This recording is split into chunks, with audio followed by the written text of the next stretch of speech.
नमस्कार जय जगन्नाथ सांगवाने मु आशा करुच्ची आपण समस्ते बहुत बढ़िया थे। तो पुणी थे मुझे आसी जाइए मोर what I eat in a day रो व्लॉग नहीं कि जो थे कि दिन को जाक कौन कौन खाइबा आपको देखी। तो स्टार्टिंग रे आपने देखिले कि चा और ब्रेड मु खाई देन लंच पाइंका पुणी थे ब्रेड बंची मुझे टे मैगी आउ साइड टे कैप्सिकम आउ गाजर जमी टमाटर सब गोटे चिली बनई देती देन तादर स्टफिंग देकी मेयोनीज और चीज देकी भलसे सेकी देती। यहाँ मो टाइप सैंडविच बट सत कौच सांग मैंने आपने बनई खाते बहुत ही टेस्ट लगे माने तार लेयरिंग आप देखिपे के बढ़िया मस्त लेयरिंग आसाला खावाई भी बहुत ही टेस्टी थिला। तो देन इवनिंग रे पुणी थे मु भाविली कौन खाइबी कहीकि एगेन पॉपकॉर्न बनी थी जेहतु वर्षा पाग था वर्षा तो पॉपकॉर्न खाइबार मजा ही अलग। देखो पॉपकॉर्न पूरा गोल्डन कलर हो फुटी फुटिकी रेडी हो जाता। देन पुणी थे डिनर रे आमर आज बनता south Indian dosa chutney.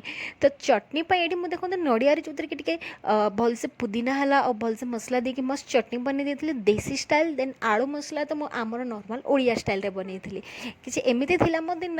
Thank you धन्यवाद।